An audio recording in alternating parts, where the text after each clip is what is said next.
Good afternoon, everyone. So I'm Jillian Benjamin, and I'm from the Cape Craft and Design Institute. And I'm here really to give you more of a news flash than a full talk. I'm here to speak to you about a very exciting initiative that we're running starting next year, and running over 2014, 15, and 16, called the Better Living Challenge. The challenge idea was born in 110% Green, as part of the Western Cape government. And we're very happy to announce that it's been endorsed by World Design Capital, and we're really hoping that it'll become a premier project next year. We're really pushing to get a lot of people and energy rounded up behind this to make this very meaningful and to have legacy, most importantly. So today I'm going to just take you through why we're running the challenge, then tell you a bit about the way that the challenge is going to roll out, and then finish up by just taking you through some of the entry categories. So imagine vibrant and sustainable neighborhoods in 20 years' time. The Better Living Challenge asks, what game-changing products and services have been invented to lead us towards this more sustainable future? What products have enabled users to incrementally improve their homes and their lives? So our objective is a rather bold one, and that is for improved living conditions, with a focus on low-income households. You may ask, how the hell are you going to even begin to tackle that? Well, the Cape Craft and Design Institute has been doing this in a small way over the last 12 years. We help creative entrepreneurs take ideas to market, and we're hoping to do exactly that with the Better Living Challenge. Internally, we have market support, product support, and business support, which helps ideas through to market. And we're just going to kind of take that to the next level with ideas around incremental home improvement products. So our aims are fourfold. The first is to really stimulate innovation and local solutions. We have really big local issues, so we want to focus our design kind of energy towards these problems. We want to try and stimulate local production. We've got all these great ideas, but our local furniture production industry maybe isn't as strong as it could be. Related to local production is this issue of affordability. A lot of people choose to kind of produce products in China due to cost issues. But what happens if we scaled up our production locally? Could we try and bring prices down? Affordability is also a kind of a founding criteria of all the product that we're trying to gather through this challenge. It has to be accessible to a kind of a low-income home consumer, as well as someone living in Constantia. Then the third aim is meaningful design, mobilizing our design expertise around solving very difficult problems. And finally, it's about integration. It's about using the events that will come out of the challenge to bring people from very diverse backgrounds together to dream and co-create. Oh, sorry, my slides don't look very pretty right now. The challenge has three components. Your usual kind of product design challenge just focuses on the product. So this competition would be just to create kind of home improvement products. We go kind of 2 steps further in that the other important aspect of the challenge is looking at financial packages. So we have a team of people who are working with banks to develop loan products for consumers that will allow them to access this product. I mean, unsecured loan lending rates are absolutely astronomical, so we're trying to kind of find a way of allowing for unsecured lending at much better rates. The other leg is looking at marketing, promotion, and user testing. I'm sure a lot of you who have worked in kind of low-income housing projects have experienced the resistance to new and alternative technologies. So we're saying, how can we kind of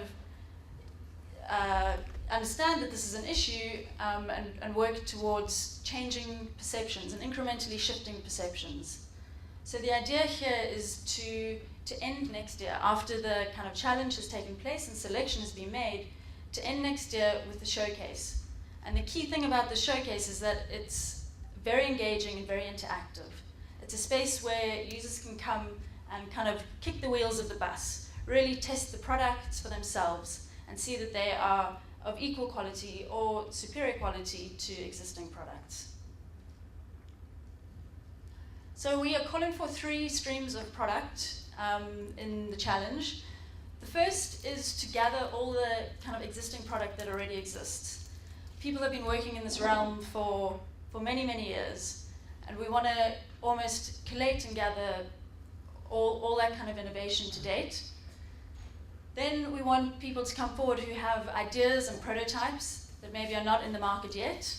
And the third channel of content is going to be the co-created content that we gathered through co-design workshops that we will be hosting as part of the challenge.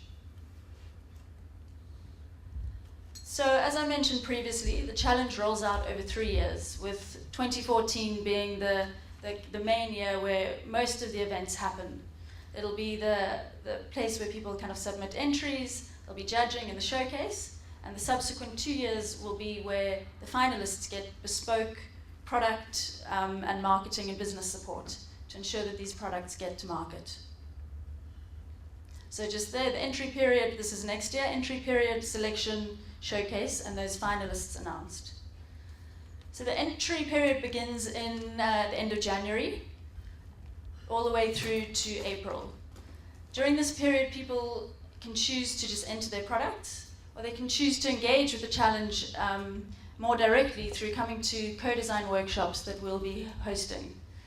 These co-design workshops will happen in different communities, and it's really an opportunity for designers and residents to engage with one another, and for needs to be surfaced from the ground, as opposed to what designers sometimes do, is kind of design based off assumptions of what users do need.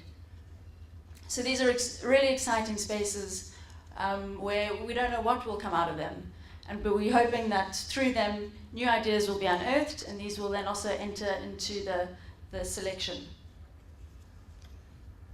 Our design of the challenge, we've kind of followed the design thinking process as much as we can.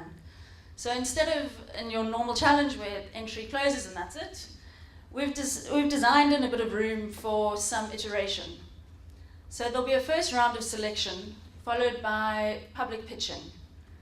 This really allows entrants an opportunity to engage with experts in their field. So if you can imagine a kind of Dragon's Den, but for home improvement products, giving people access to retailers, engineers, scientists, and giving them really important feedback on their products. There's then a very small period in which people can kind of go and iterate a little bit further and refine their products. And then there's final selection. The products in this final selection will then be curated into the showcase. Current ideas for the showcase include kind of building a few homes and kitting them out with all this product, putting them on the back of flatbed trucks and taking them around kind of the province to really busy areas where people can engage with it. The other important aspect of the showcase stage is that the final judging will be done through user engagement. So people will be able to vote for products and categories that they like most. Then the finalists are announced, and they go through to the 2 subsequent years of support. So the outcome, come the end of 2016, is to have more innovative product in the marketplace. So we've got 4 entry categories, which are quite broad, but will hopefully help you kind of think around the kind of product that we're trying to gather here. The first is product and systems relating to structural homes. So innovative materials and products used in the construction of sustainable homes, and components and systems for self-built homes. A second category looks at the expandable home. What systems add bulk to an existing footprint in an affordable way? And what systems allow for incremental construction? The third category is that of the comfortable home, and looks at the internal furnishings of the home. So this isn't only about structure, but also what's going on internally. So what products are used to create an enjoyable home? What affordable modular furniture ranges can we create? And the final category is that of connected home. So products and services that connect a home to its services, immediate surroundings and beyond. products that connect the home to the natural environment and localized food production, and resource-saving systems like water and rain harvesting systems. So the challenge will be launching in the end of January. We're hoping to get the website live by mid-December. But in the meantime, if you have any questions, or if you'd like to join up to a database to receive email notification of when the website's up and when the challenge is launching, please take my email and drop me a mail. It's jillian.benjamin@ccdi.org.za, or come and find me afterwards and I'll give you a card. But I think it's really great to have the opportunity to speak to you all this evening, because architects are really important you guys shape the urban environment, and I'm sure in all your experience and building projects, you have such a wealth of knowledge in kind of building systems and possible ideas for ways of bringing together kind of off-the-shelf components in new and exciting ways. And this is really a way for you to challenge all those ideas that you've had over the years into something that can hopefully contribute towards kind of a more sustainable housing future. Thank you.